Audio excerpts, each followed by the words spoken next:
คือกระสอบทราย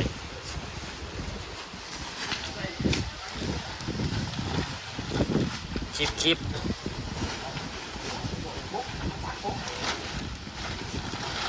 จะไปแคปเจอเอา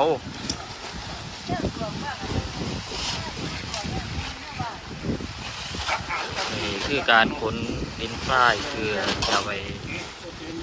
กันน้ำพายุเขานะครับเขามาอีสานตอนล่างนะครับผม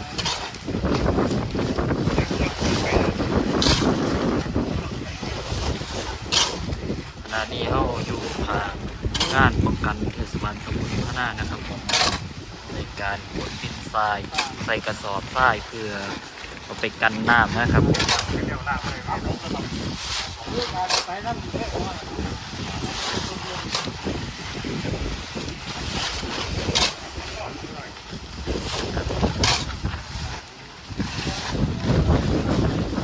อันนี้ก็ได้หลายกระสอบครับ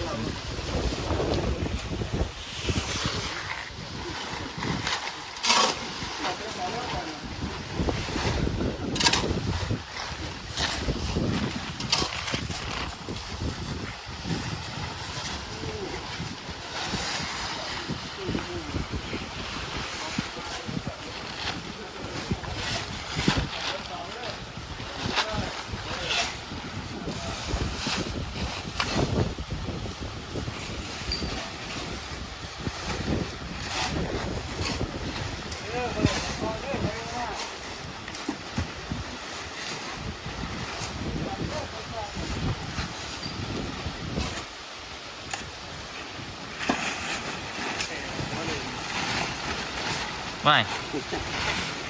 นึกว่าไผ่พ้นทางบ้านตัวดิเบื่อจนเบื่อแล้วเว้ย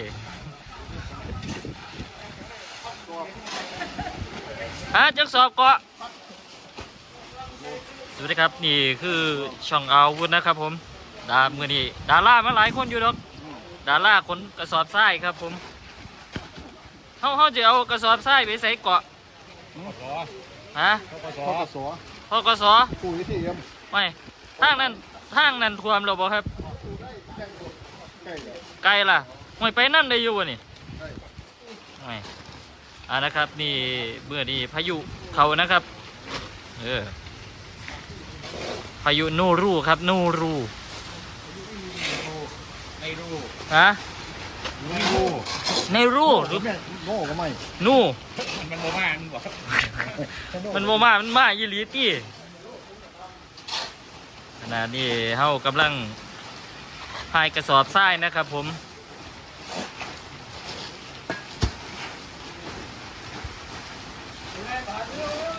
ถ่ายคลิปเนี่ยแหละชั่วมาแล้วลม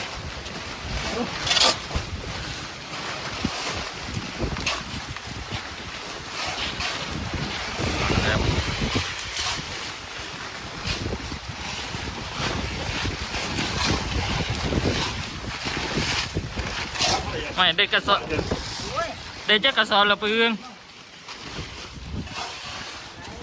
ได้แล้วเนาะ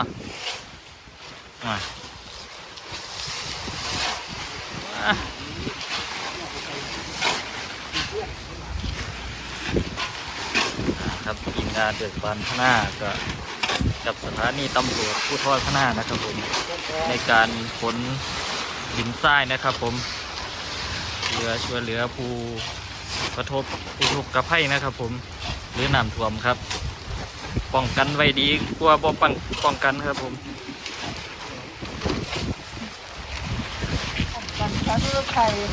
ครับ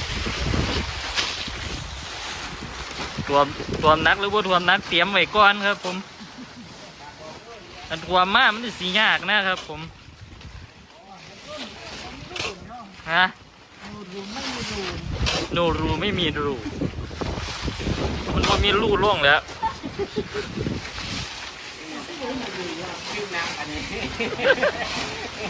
ไอ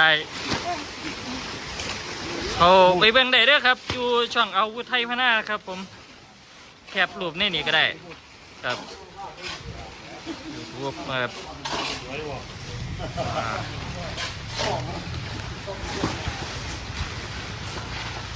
เอ้าปลาก็มากขึ้นกันด้วยนี่ไม่มาซอยตาขาวบ่ครับผมไม่ตาขาวเป็นยังไงครับตอนนี้ครับครับว้ายนึกว่าไผ่ด้วยนี่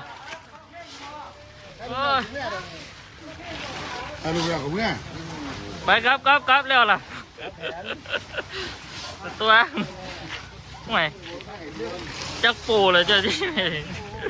ครับแล้วครับนี่คือการรวมมือรวมใจนะครับผมในการป้องกันพายุโนรูนะครับโนรู นะ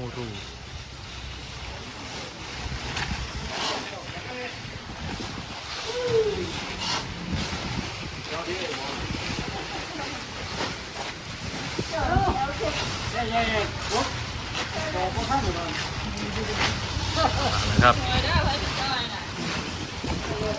โอ้ยลายสอบเลยไม่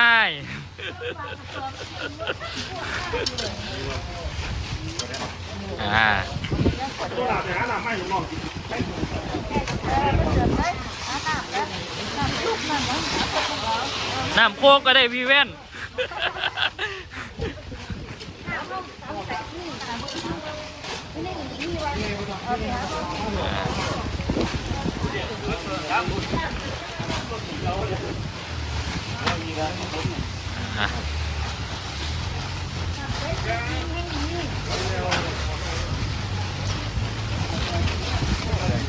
ไม่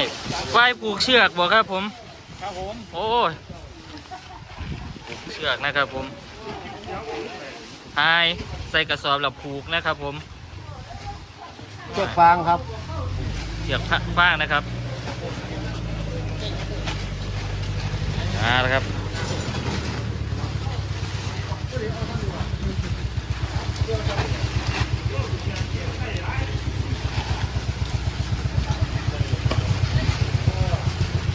แล้วครับหลังจากนั้นเข้าเสียวรถโอเคครับเขาจะเอากระสอบขึ้นรถนะครับผม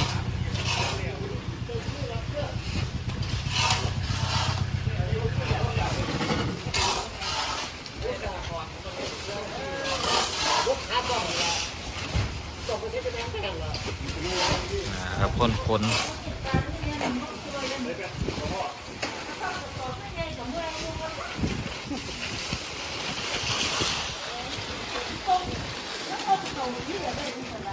นี่ท่านกำลังชมช่องอาวุธไทยพะนาครับเขากำลังขนทรายเข้ากระสอบเพื่อไปป้องกันน้ำท่วมนะครับผม